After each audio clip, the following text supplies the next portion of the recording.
छत्तीसगढ़ में कैबिनेट विस्तार के बाद मंत्रियों की संख्या 14 हो गई है, लेकिन अब यही संख्या विवादों में फंस गई है। 14 का ये चक्कर हाईकोर्ट पहुंच गया है, जहां इसे असंवैधानिक बताते हुए जनहित याचिका दाखिल की गई और अब शुरू हो गई है संवैधानिक टक्कर। देखिए स्पेशल रिपोर्ट। 20 अगस्त को छत्तीसगढ़ सरकार में 3 नए मंत्रियों को शामिल किया गया। इससे कैबिनेट की संख्या 11 से बढ़कर 14 हो गई। लेकिन अब इसी पर सवाल उठ गए हैं। हाईकोर्ट में जनहित याचिका लगाई गई है कि 14 मंत्रियों की संख्या असंवैधानिक है। याचिका में सामान्य प्रशासन विभाग और सभी 14 मंत्रियों को पक्षकार बनाया गया है। याचिका पर सुनवाई चीफ जस्टिस रमेश कुमार सिन्हा की डिविजनल बेंच में हुई। हाईकोर्ट ने राज्य शासन से शपथ पत्र के साथ जवाब मांगा है। मामले की अगली सुनवाई मंगलवार को होगी। इस मसले पर सियासी पारा भी हाई है। बयानबाजी के तीर कैसे चले ये भी बताएंगे। पहले देखिए क्या है विस्तार का पूरा गणित। विधानसभा सीटों के 15% होने चाहिए मंत्री। छत्तीसगढ़ में 90 विधानसभा सीटें। मंत्रिमंडल का प्रतिशत 13.5 बनता है। छत्तीसगढ़ में 20 अगस्त को 3 नए मंत्रियों ने शपथ ली। अब कुल मंत्रियों की संख्या 14 हो गई। मंत्रियों की 14 संख्या 15% से ज्यादा। इस मुद्दे पर सियासत भी गर्मा गई है। पूर्व सीएम भूपेश बघेल ने सरकार पर सीधा हमला बोला। उन्होंने कहा कि सरकार संविधान के हिसाब से नहीं चल रही।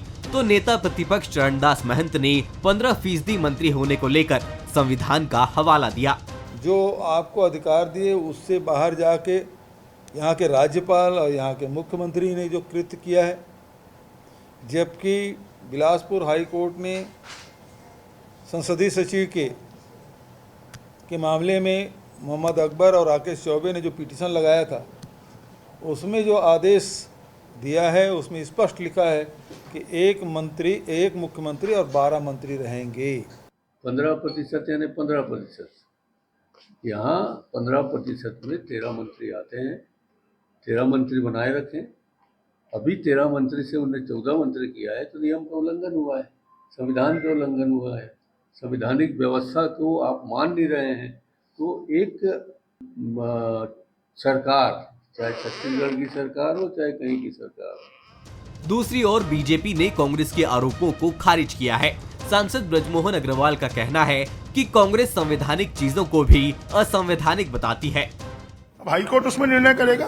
कांग्रेस तो संवैधानिक चीजों को भी असंवैधानिक बताती रहती है। अब उनके पास में और कोई काम नहीं बचा, यही काम बचा। अब सबकी निगाहें हाईकोर्ट की अगली सुनवाई पर है, जहां तय होगा कि क्या 14 मंत्रियों का ये चक्कर संवैधानिक है या असंवैधानिक। इससे पहले हरियाणा में ये फॉर्मूला लागू हो चुका है, जिसको कोर्ट में भी चुनौती दी गई, लेकिन सरकार और मंत्रियों पर आंच नहीं आई। छत्तीसगढ़ की सियासत में 14 का चक्कर अब संवैधानिक टक्कर बन चुका है। फैसला हाईकोर्ट के पाली में है। शिखर देवांगन, बंसल न्यूज, रायपुर।